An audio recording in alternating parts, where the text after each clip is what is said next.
바울이 지금 이제 빌립보 감옥에 갇혀 있습니다. 오늘 본문 23절에 보면 많이 친 후에 옥에 가두고 간수에게 명하여 든든히 지키라 하니 그가 이러한 명을 받고 그들을 깊은 옥에 가두고 그 발을 차고에 든든히 채웠더니, 이렇게 오늘 본문이 시작되죠.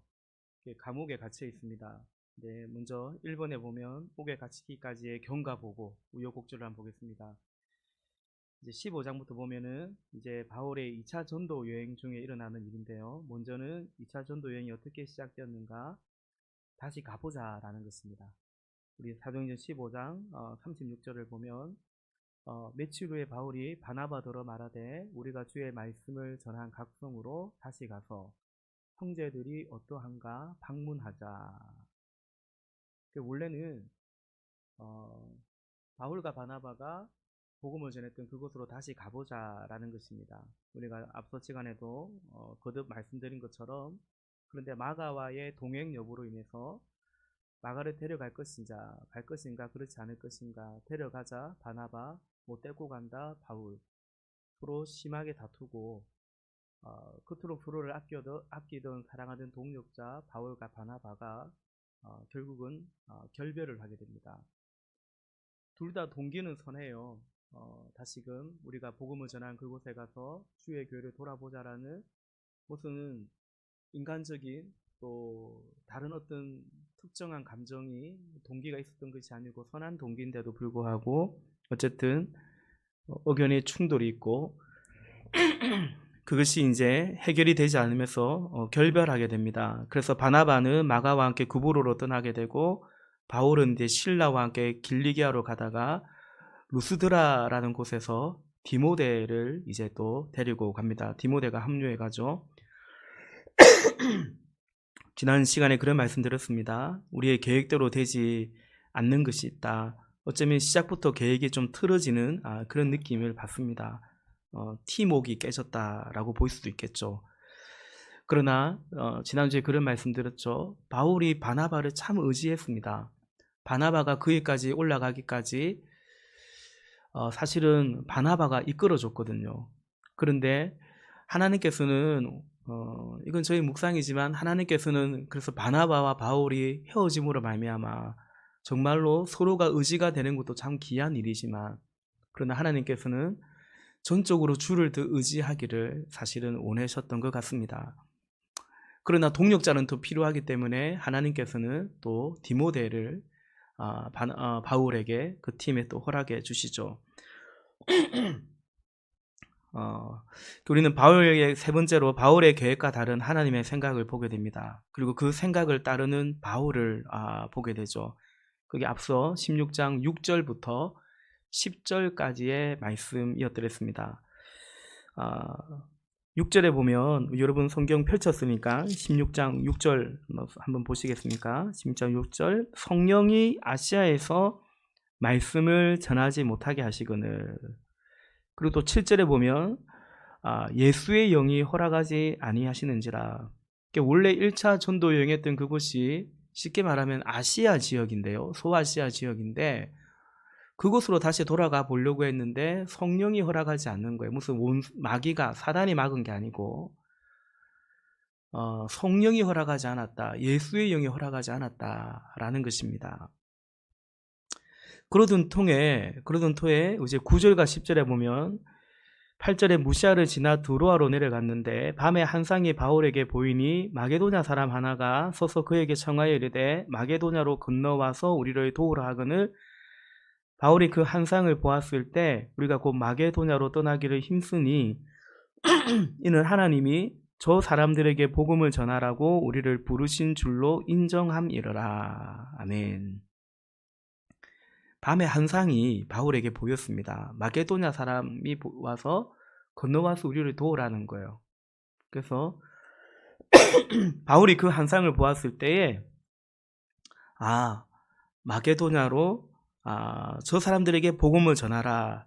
그렇게 우리를 부르시는 줄로, 다시 말해서 주님이 그곳으로 보내시는 줄로 이제 그렇게 받아들였다라는 것입니다. 바울의 계획과 다른 하나님의 생각입니다.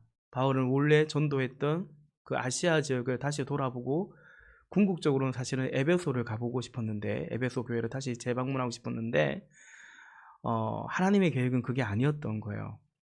그때 결국 하나님의 생각, 그 생각을 따르는 바울을 보게 되고, 그리고 또 한 가지는 그 바울을 따르는 동력자들을 우리는 보게 됩니다. 지난주에 그런 말씀드렸죠. 바울이 한 상을 받습니다.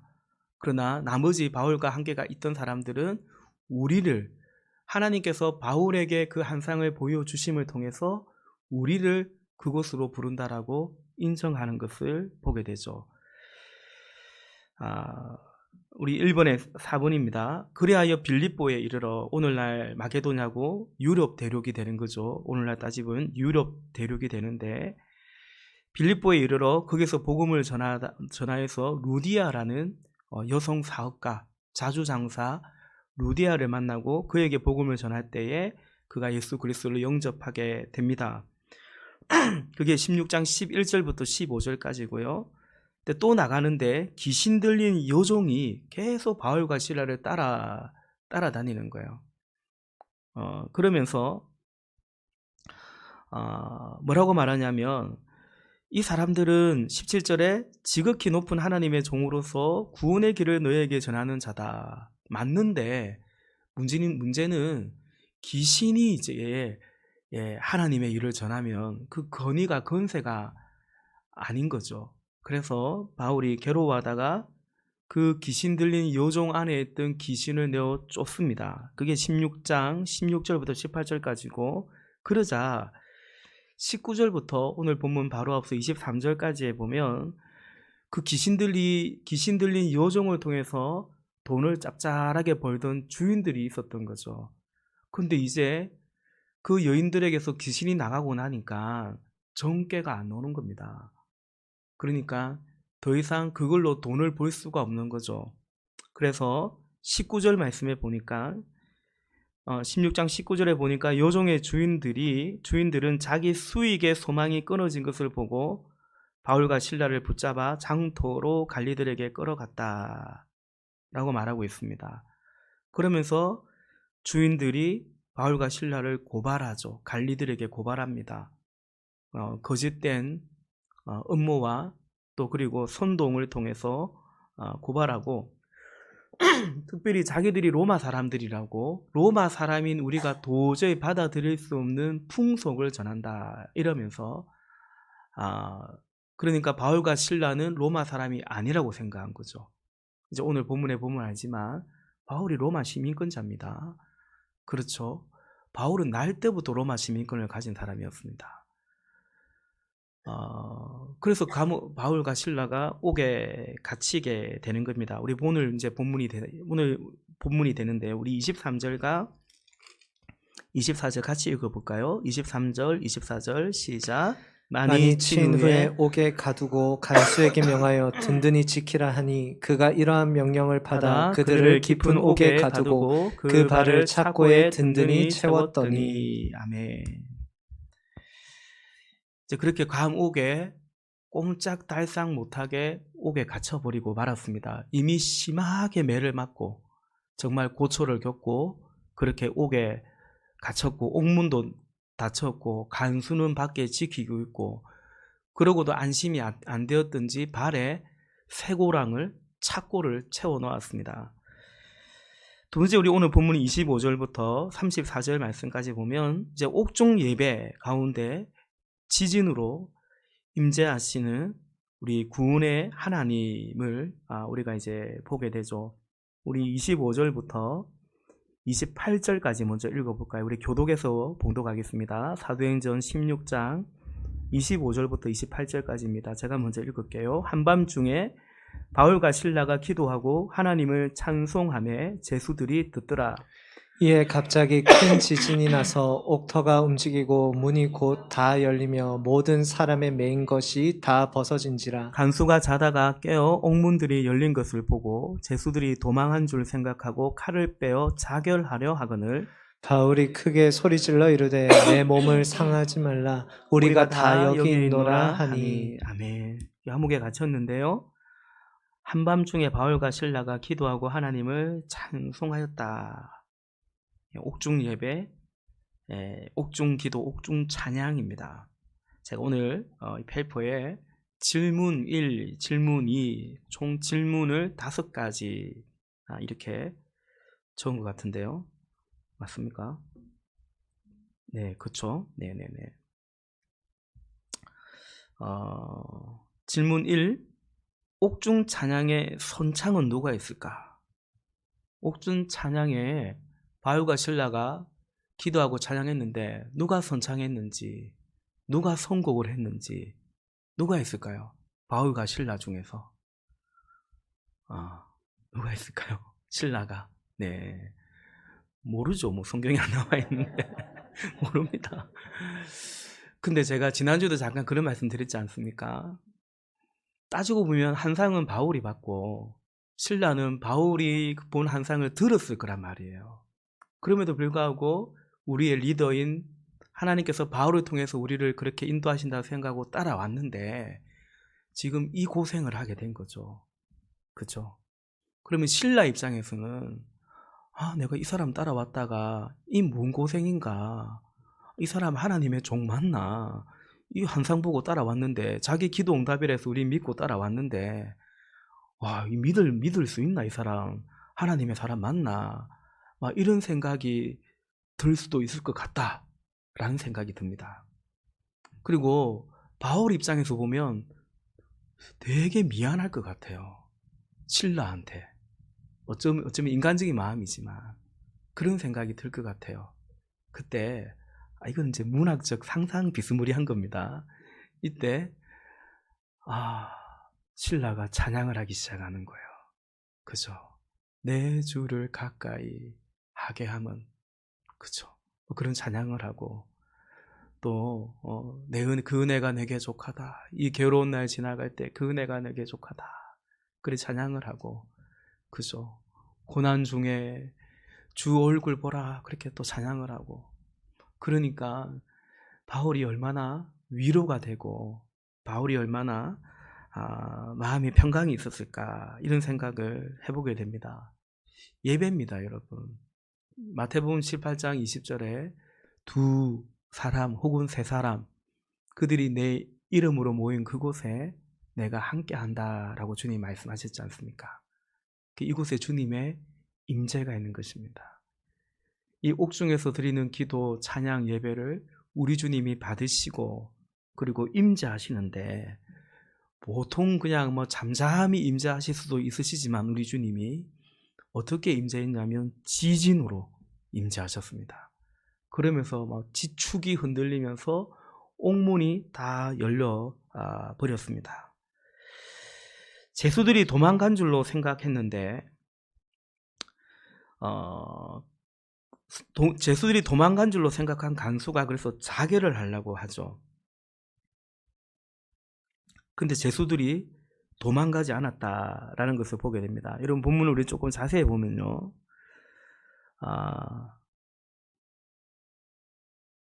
26절에 보면 이에 갑자기 큰 지진이 나서 옥토가 움직이고 문이 곧 다 열리며 그냥 바울과 실라만이 아니라 모든 사람의 매인 것이 다 벗어졌다 했습니다. 그 감옥에 갇혀있던 모든 사람. 예컨대 여러분, 무덤에 들어가 있던 사람들이 많은데 무덤에 들어가 있는 사람 다 넣으라 이렇게 예수님이 말씀하시지 않고 나사로야 나오라 했습니다. 다 넣으라 했으면 큰일 날 뻔했습니다. 나사로 이쪽 분명히 지명해서 넣으라 해서 나사로가 나왔습니다.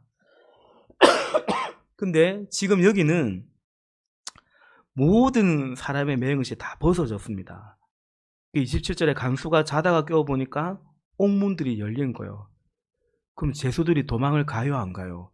가죠. 도망을 갔다고 생각을 한 거예요. 그럼 간수 입장에서는 제수들이 도망가면 어떻게 되냐면 어차피 죽는 목숨이에요.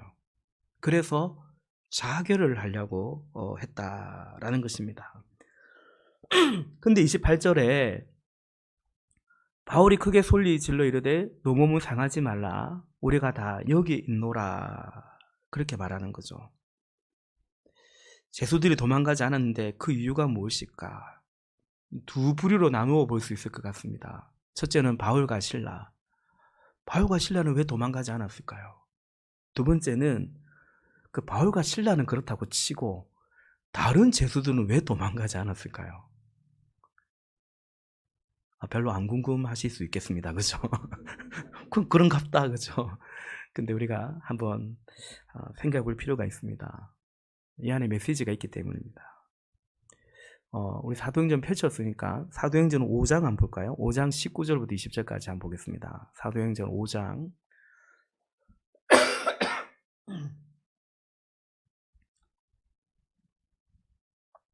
5장 18절부터 보겠습니다. 18절부터 20절까지 우리 또 이수 집사님이 이렇게 잘 선교해 주셔서 우리 방송실에서 선교해 주셔서 스크린에도 있습니다. 같이 한번 읽어보겠습니다. 5장 18절부터 20절 시작. 사도들을 잡아다가 옥에 가두었더니 주의 사자가 밤에 옥문을 열고 끌어내어 이르되 가서 성전에 서서 이 생명의 말씀을 다 백성에게 말하라 하매. 아멘. 그럼 사도행전에 보면 옥에 갇혔다가 풀려나는 기사가 3번 나옵니다. 5장에 한번 나오고 12장에 한번 나오고 16장에 또 나옵니다. 하여튼 부지런히 갇혔습니다. 옥에는 어쨌든. 그런데 처음에 갇힌 때 이제 5장에 갇혔는데 그 다음날 나와서 공회 앞에서 석방되는 경우도 있었지만 이것도 보면 옥에 가두었는데 주의 사자가 밤에 옥문을 열고 끌어내어 이르되 가서 성전에 서서 이 생명이 있으면 다 백성에게 말하라고 하니까 이제 그 다음에 쭉 보면은 그 이튿날 새벽부터 말씀하신 대로 이들이 가서 성전에 가서 또 복음을 또 전했던 것입니다. 12장도 같이 있는 기사가 나오는데 우리 12장도 한번 볼까요? 12장 6절부터 8절까지 보겠습니다. 우리 사도행전 12장 6절부터 8절까지. 여기는 이제 헤롯 왕에 의해서 베드로가 갇혔는데요. 우리 6절부터 8절까지 교독에서 한번 보겠습니다. 제가 읽을게요. 헤롯이 잡아내려고 하는 그 전날 밤에 베드로가 두 군인 틈에서 두 쇠사슬에 매어 누워 자는데 파수꾼들이 문 밖에서 옥을 지키더니 호련히 주의 사자가 나타나매 옥중에 광채가 빛나며 또 베드로의 옆구리를 쳐 깨워 이르되 급히 일어나라 하니 쇠사슬이 그 손에서 벗어지더라. 8절 같이요. 천사가 이르되 띠를 띠고 신을 신으라 하거늘 베드로가 그대로 하니 천사가 또 이르되 겉옷을 입고 따라오라 한대. 아멘. 베드로는 따라가서 꿈인지 생신지 모르고 따라가서 나중에 거의 한 길에 가서야 그때서야 야 천사가 나를 옥에서 끌어낸 줄로 이제 알았다. 이렇게 또 기록되어 있죠. 여러분 바울과 실라는 왜 도망가지 않았을까? 앞서 이제 두 분의 그것을 비교해 보면 옥에 갇혀 있었는데 하나님의 사자를 보내어서 그들을 끌어냈습니다. 가서 성전에 가서 말씀을 전하라 했습니다. 또 베드로 같은 경우는 12장의 베드로 같은 경우는 아예 천사가 손을 잡고 베드로를 데리고 나왔습니다. 근데 16장에서는 너무 문자적인지 모르겠지만 여러분 나가라 말을 하지 않습니다. 이해되십니까? 너무 단순한가요? 옥문이 열렸는데 그러니까 이제 나가라고 주님이 말씀하지 않았어요. 주의 사자를 통해서 말씀하지 않았어요. 그래서 일단은 나가지 않은 겁니다. 그쵸? 여러분 우리가 어쩌면 그것이 바울이 신라가 어떤 주의 종으로서 어떤 마음의 태도를 갖고 있었는지를 우리는 또 엿볼 수 있습니다. 그죠? 철저하게 주님의 인도하심을, 성령의 인도하심을, 주의 계시를 따라간다는 것을, 그런 태도, 그런 마음을 갖고 있다는 것을 우리는 보게 되죠. 그냥 단순히 생존 본능에 따라서 열렸으니까 도망가야겠다, 그렇게 도망가는 것이 아니고, 갇혀있으면 갇혀있기 때문에, 열려있으면 열려있기 때문에 그 환경이 나를 지배한다는 그런 지배를 당하지 않고 갇혀 있든지 열려 있든지 그것이 내 삶을 어찌한다는 것이 아니라는 거죠. 열렸지만 주님 나가라 하지 않으니까 나가지 않았던 것 같습니다. 또 제가 언젠가 그런 말씀 주일에 드린 적이 있는데요. 여러분, 베드로가 그렇게 나가고 나서 어떻게 됩니까? 그 간수들이 헤로드 왕에 의해서 다 죽임을 당합니다. 12장에 보면. 그러니까 바울과 실라는 아는 거죠. 그 당시에 어떤 하나의 어떤 그게 뭐 문화라고 할까요? 그런 근무자들이 이런 일이 벌어지면 어떻게 책임을 져야 되는지 아는 거죠. 그러니까 자기들이 살라고 나가버리면 그 간수는 죽는다는 것을 바울과 실라는 어쨌든 아는 거죠. 또 그래서일 수도 있습니다. 그럼 다른 제수들은 왜 도망가지 않았을까? 다른 제수들은 바울과 실라가 도망가지 않아서 도망가지 않은 것 같습니다. 바울과 실라가 옥중에서 기도하고 찬송했는데, 그렇죠? 그냥 다만 기도하고 찬송했다고 하지 않고 25절에 보니까 제수들이 듣더라 이렇게 기록하고 있습니다. 이것도 조금 이제 묵상이고 상상이라고 할 수 있지만 제수들은 이상히 여겼을지 않을까요? 이상히 저렇게 매를 맞고 갇혀가지고 찬양을 하다니, 기도하고 찬송을 하다니, 뭔가 알지 못할 무슨 조금 뭐랄까요? 그 신비, 그리고 어떤 종교적인 어떤 그런 건의, 그런 느낌을, 또한 경외심, 이런 것들을 제수들이 느끼지 않았을까? 성령께서 또한 그들에게 그렇게 역사하지 않았을까? 우리는 저는 생각이 듭니다. 세 번째, 질문 3. 결국 그날 밤에 무슨 일이 일어났냐라는 것입니다. 결국 그날 밤에 무슨 일이 일어났습니까? 우리 29절부터 34절까지 또 같이 볼까요?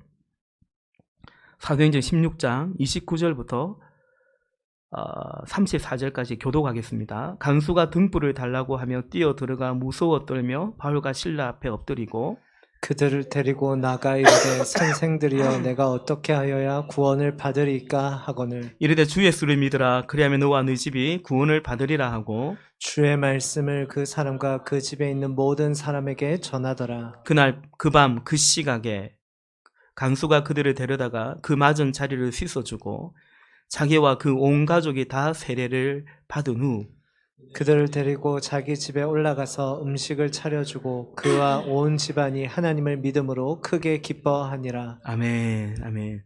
결국 여러분 그날 밤에 무슨 일이 일어났습니까? 지진이 일어났죠. 지진이 일어나고 그냥 쉽게 말하면 그냥 상식적으로 생각한다면 옥문이 열리고 제수들은 도망을 가고 그 간수는 뭐 큰 봉변을 당한 거죠. 그는 화를 당한 거죠. 그래서 스스로 자결하려고 했던 것처럼 사실은 그런 일이 일어날 법한 그날 밤인데 바울이 옥문이 열림에도 불구하고 도망가지 않았을 때, 그래서 그 간수가 자결하려고 했을 때 바울이 멈추시오 말하죠. 오히려 네 몸을 상하지 말라, 우리가 다 여기 있다. 결국 그날 밤에 어떤 일이 일어나냐면 그 간수와 그 간수의 온 집이 구원받는 일이 일어나게 된 것입니다. 그 유명한 말씀 30절에 선생들이여 내가 어떻게 해야 구원을 받겠습니까? 바울이 뭐 이렇게 당신 구원받아야 된다 이런 말 안 했는데 그냥 엎드리고 내가 어떻게 해야 구원을 받겠습니까? 그럴 때 주 예수를 믿어라. 아멘. 주 예수를 믿어라. 그리하면 너와 너의 집이 구원을 받으리라.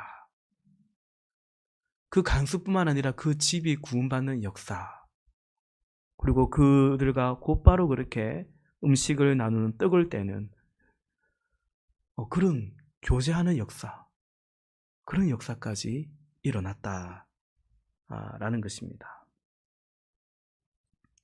그 다음에 그날 밤이 그렇게 지나갔습니다. 3번에 날이 새매 그 다음날 무슨 일이 있었는가? 우리 16장 35절부터 40절입니다. 같이 또 교독하겠습니다. 제가 먼저 읽습니다.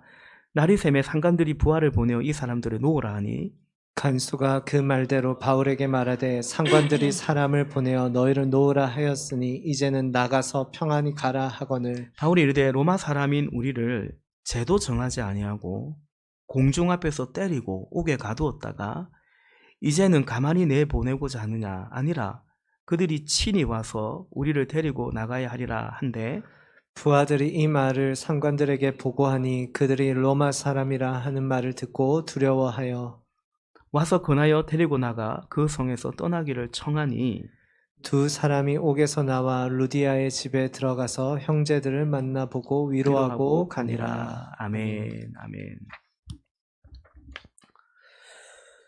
그 다음날 되니까 뭐 본문 읽으니까 이 내용은 다 이해가 되겠죠, 그죠? 이제 그냥 석방하는 겁니다. 다음날 가라는 겁니다. 근데 가란데도 또 안 가요, 바울과 실라가. 그냥은 못 가요. 그냥은 못 간다네. 그러면서 뭐라고 말하냐면 로마 사람인 우리를 37절에 죄도 정하지 않고 재판도 옳게 하지 않고 막 공중 앞에서 때리고 옥에 가둬버리더니 이제는 그냥 가라고 하느냐. 그러니까 그 부하들이 듣고 까무라치게 놀라는 거야. 로마 사람이었냐고. 로마 시민권을 가졌냐고. 그럼 지금 어떻게 되냐면 이 사람들이 책임질 일이 생긴 거죠. 근데 여러분, 제가 뭐 가끔 전에도 한번 이런 말씀 드린 것 같은데, 그러면 애초당초 우리가 로마 사람이라고 말했으면 될 거 아닙니까? 그죠? 바울이. 그럼 왜 그때 질문 4번입니다. 왜 처음부터 로마 시민이라고 말하지 않았을까? 그러면 그렇게 매도 안 맞고 이렇게 옥에도 안 갇히고 이 고생을 안 해도 되는데 왜 그랬을까요? 물론 단순히 이렇게 생각할 수 있습니다. 이제서 생각이 났다. 그때는 미처 그 생각이 안 나더라. 매를 맞다 보니 막 정신이 없어서. 근데 그렇지는 않은 것 같습니다. 오늘 말씀의 제목이요. 말씀의 제목이 길을 아는 자의 복된 삶인데,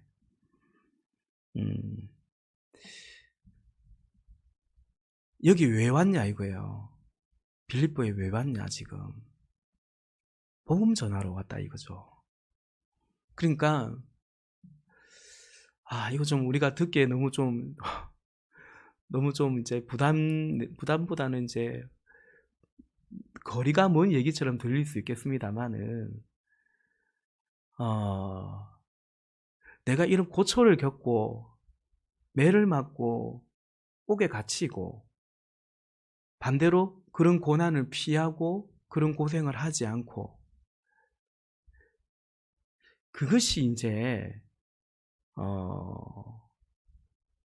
바울과 실라가 살아가는 이유가 아닌 거였어요. 그러니까 살아야 되니까 생존해야 되니까 생존하는 게 아니고 이 사명을 가지고 있지 않습니까? 이 사명을 이루고자 왔기 때문에 그 사명의 길을 사실은 바울이 가고 있었던 거죠. 훗날 이제 사도행전 20장에 보면 주 예수께 받은 사명, 하나님의 은혜의 복음을 증거하는 일을 마치려 하면은 나의 생명을 조금 더 귀한 것으로 여기지 않겠다. 그 예루살렘 가는 길을 자꾸 막으니까 올라가면 당신 고난당한다. 이렇게 결박당한다. 그러니까 말리지 말라고. 나는 사느냐 죽느냐 그것이 내 삶의 이유가 혹은 길이 아니고 주 예수께 받은 사명, 그 은혜의 복음을 증거하는 것이 그리고 그 일을 이루려고 할 때 나의 생명도 나는 귀한 것으로 여기지 않겠다고 작정하고 있다고 고백하죠. 그 연장선이라고 보면 될 것 같습니다. 로마 시민권을 주장했다면 아마 적당히 추방당하지 않았을까요? 다른 데로 가라고 그러면 좋게 우리 그렇게 합시다. 그러지 않고 주님이 이제 그렇게 그대로 인도하지 않았을까라는 생각을 해보게 됩니다. 여러분 그 사도행전 18장 한번 펼쳐볼까요? 18장. 이제 고린도에서 있었던 일인데요. 18장에 보면 이제 바울이 고린도에 이르게 되는데 18장 9절부터 11절까지, 9절부터 11절까지 우리 또 교독에서 한번 보겠습니다. 제가 먼저 읽겠습니다. 밤에 주께서 환상 가운데 바울에게 말씀하시되 두려워하지 말며 침묵하지 말고 말하라. 너와 함께 있음에 어떤 사람도 너를 대적하여 해롭게 할 자가 없을 것이니 이는 이 성중에 내 백성이 많음이라 하시더라. 11절 같이요. 1년 6개월을 머물며 그들 가운데서 하나님의 말씀을 가르치니라. 아멘. 나중에 고린도의 교회에 편지를 보낼 때 고린도전서 2장 3절에 보면 사도 바울이 이런 얘기를 합니다. 내가 너희 가운데 그 고린도에 있을 때 약하고 두려워하고 심히 떨었다. 이렇게 말합니다. 그러니까 바울이 이미 고생도 많이 하고 고린도도 만만치 않으니까 두려운 거예요. 그때 우리 사도행전 18장에 좀 전에 본 것처럼 뭐라고 말하냐면 두려워하지 말고 침묵하지 말고 말하라. 내가 너와 함께 있겠다. 이 성중에 내 백성이 많다. 이렇게 말했을 때에 사도 바울이 고린도에 1년 6개월을 머물르며 그 가운데서 하나님의 말씀을 전했다라는 것입니다. 그러니까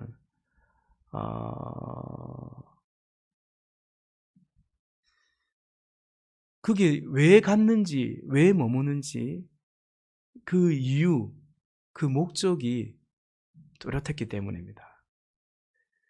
길을, 내가 가는 이 길이 어떤 길인지, 어디로 가는지 그 길을 아는 자였기 때문에 그렇다라는 것입니다. 그러니까 여러분, 우리가 살아갈 때 나의 권리가 있죠. 로마 시민권이라는 것은 말 그대로 권리거든요. 권리. 정당한 권리입니다. 이미 가지고 있는 권리입니다. 근데 그 권리를 주장할 때가 있고, 바울이 로마 시민권을 주장해서 로마에 가서 복음을 전하기 위해서 나중에는 로마 시민권을 주장해서 재판을 받겠다고 해서 결국 로마로 가지 않습니까? 그때는 그 권리를 또 써요. 심지어 그 가는 도중에 사도행전에 쭉 보면 알겠지만 바울이 황제에게 그렇게 호소하지 않았다면 그냥 석방도 될 수 있었는데 바울이 아니다. 나는 로마 시민권자로서 황제에게 판결을 받겠다. 이렇게 해서 사실은 로마로 가는 길을 바울이 얻습니다. 근데 또 여기서는 그 로마 시민이라고 했으면 그 고생을 피할 수가 있었고 옥에도 안 갈 수 갇히지 않을 수가 있었는데 여기서는 그 권리를 포기함으로 말미암아 이런 고난을 겪는데 결국 그것을 통해서 사도 바울이 이 빌립보 감옥의 간수를, 그 가정을 구원하는 역사를 그 하나님의 역사 가운데 쓰임 받았던 것을 우리가 보게 되는 거죠. 우리가 왜 살아가는가, 왜 일하는가, 우리 인생의 목적은 무엇인가, 의미는 무엇인가. 오늘 본문 가운데 우리가 함께 묵상해 봤으면 좋겠습니다. 질문 5번입니다. 그렇다면 이제 와서 로마 시민이라고 밝히는 이유는 또 뭐냐 이거죠. 그러니까 처음부터 로마 시민이라고 밝히지 않았는데 이제 와서 왜 또 로마 시민이라고 굳이 또 밝히는 이유는 무엇일까? 그냥 인간적으로 볼 때는 바울이 한 성격 하거든요. 그러니까 왜 그런 거 있잖아요. 부하들이 오니까 높은 사람 오라 그래.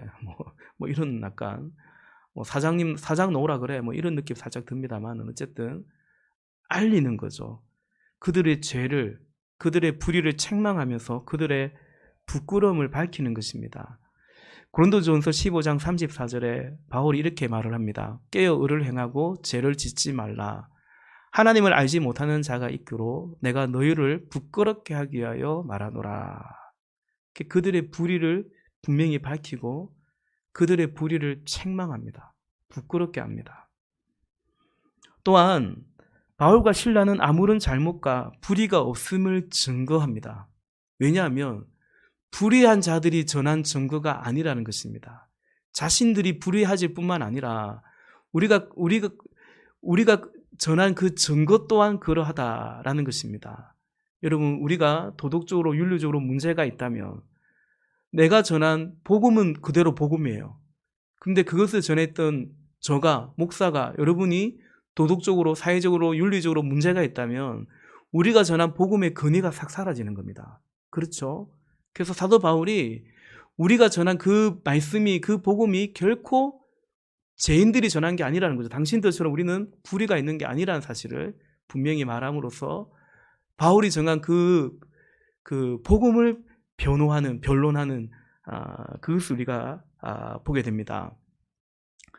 정리하다면 여러분 그렇습니다. 4번의 길을 아는 자의 복된 삶입니다. 이 가운데 옥에 갇혔지만 이들은 찬양합니다. 평안 가운데 있고 주님 안에, 그분의 임재 안에 있음을 우리는 보게 됩니다. 뒷장에 있죠. 찬송가 300장, 우리 예배 후에, 설교 후에 이 찬송 부를 건데요. 그 찬송가 300장의 그 고백이 떠오릅니다. 그 은혜가 내게 족하네, 그 은혜가 족하네, 이 괴로운 세상 지날 때 그 은혜가 족하네. 매 맞으니까, 옥에 갇히니까 괴롭기야 괴롭죠. 고통스럽죠. 얼마나 아프겠습니까? 그런데 그 은혜가 나에게 족하다라는 것입니다. 그러니까 단순히 고통 가운데 있는 것이 아니고, 육체적으로는 고통 가운데 있지만 그들은 하나님이 주시는 은혜 가운데, 평안 가운데, 임재 가운데 기도하고 찬양했다라는 것입니다. 여러분, 이것이 길을 아는 자의 복된 삶입니다. 내가 어디로 가고 있으며 우리가 저 천성길을 가고 있다는 사실, 주님의 부르심에 따라 그 길을 가고 있다는 사실, 여러분, 그럴 때 그 길을 가는 자가 누리는 하나님의 은혜, 복인 것입니다. 두 번째는 이미 말씀드린 것 같습니다. 생존 인생이 아닌 사명 인생을 살아가는 것입니다. 그냥 살아야 하니까 죽지 못해 살고 마지 못해 살고, 여러분, 얼마나 많은 사람들이 그냥 그렇게 사는지 모릅니다. 별로 사는 이유 잘 모르겠고, 인생 재미없고, 근데 살아야 하니까 살아야 되고, 입에 풀칠은 해야 되니까 일은 하는 거고, 그죠? 그렇게 인생을 이해하고 살아가는 사람들이 적지 않습니다. 그저 그냥 한잔 하는 걸로 그냥 피로를 풀고 마음을 풀고, 그냥 그러면서 아침에 눈 뜨면 이놈의 직장 또 나가야 되고, 그냥 그런 인생이 얼마나 많은지. 그래서 그냥 로또 하나 사서 그거 하나 가지고 또 한 주 그냥 나름 희망이라고 소망이라고 가지고 살면서, 제가 그 사람들을 비난하는 게 아니라 사실은 그런 인생들이 얼마나 많은지요. 우리라고 별 다르겠습니까? 근데 우리 주 예수 그리스도 안에서 다만 그런 생존 인생이 아니라 사명 인생, 이 땅의 끝이 끝이 아니라는 사실을 알고 영원한 상급을 바라보며 살아갈 수 있는 사명 인생, 사람들이 바라보는 시각과 전혀 다른 가치를 바라보고 행복을 바라보고 그런 안목을 가진 그런 인생인 거죠. 여러분, 바로 그런 인생을 살아갈 때 복음의 근위를 가진 당당한 삶을 살아가는 것을 우리는 보게 됩니다. 여러분, 제일 감옥에 갇힌 죄수 아닙니까? 어쨌든. 근데 이 바울과 실라 앞에 간수도 무릎 꿇고요, 죄수들도 이들 때문에 도망갈 생각을 하지 않고요, 그리고 그 상관들과 부하들도 쩔쩔매는 것을 좀 나가주세요라고 청하지 않습니까?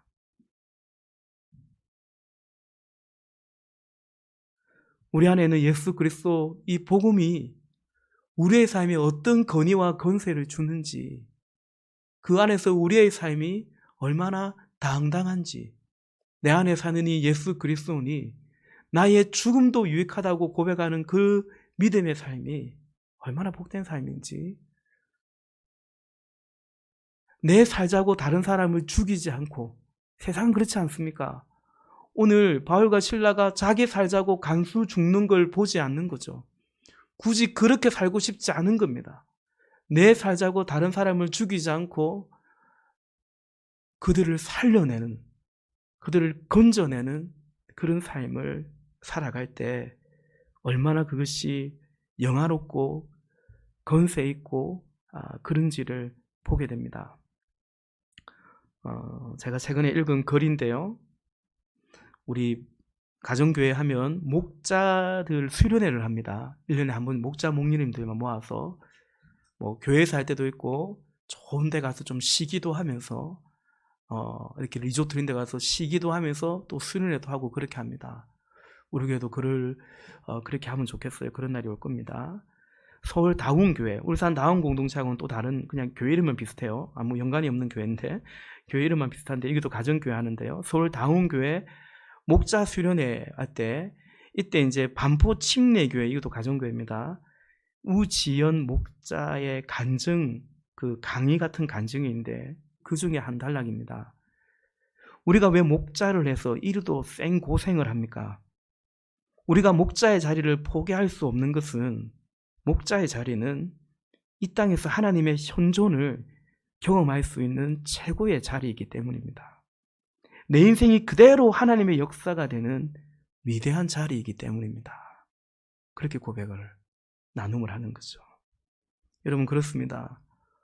오늘 바울이 전도자의 삶을, 전도인의 삶을 살아갈 때 복음 전하고 주의 말씀에 순종해 가고 자기의 생각과 다른 하나님의 생각을 또 받아들이고, 실라와 디모데를 비롯한 이 사람들은 또 리더를 그렇게 또 영적 권위를 인정하고 또 따라가고 섬기고 헌신해 갈 때에 어떤 일이 벌어졌냐? 고난 당했습니다. 매를 맞고요, 옥에 갇혔습니다.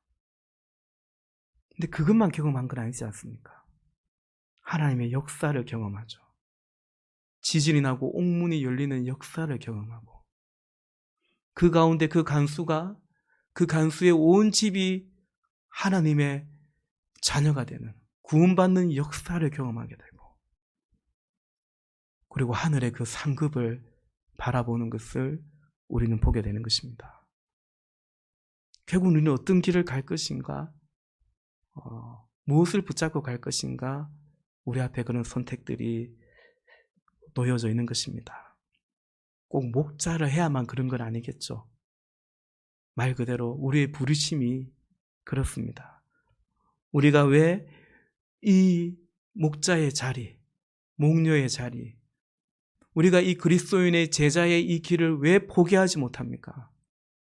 영원한 상급이 있을 뿐만 아니라 그 가운데 하나님의 역사를, 현존을 경험하는 거죠. 오늘 이들이 나 로마 시민 있네, 시민권 있네 그러면서 매맞지 않고 감옥 가지 않았다면, 결과론적인 말인지 모르겠지만 이 놀라운 하나님의 현존, 이 역사를 그들은 경험하지 못할 수 있죠. 그것을, 그 가치, 그 영광을, 그 복됨을 누리는 것이죠. 내 인생 그대로 하나님의 역사가 되는, 내 삶을 하나님의 역사라고 간증할 수 있는 바로 그 위대한 자리라고 고백하고 있는 것입니다. 저는 이 목자, 이 목녀님의 고백을 보면서 사도 바울도 아마 그렇게 고백을 하고 있지 않을까, 그 생각을 해보는 것입니다.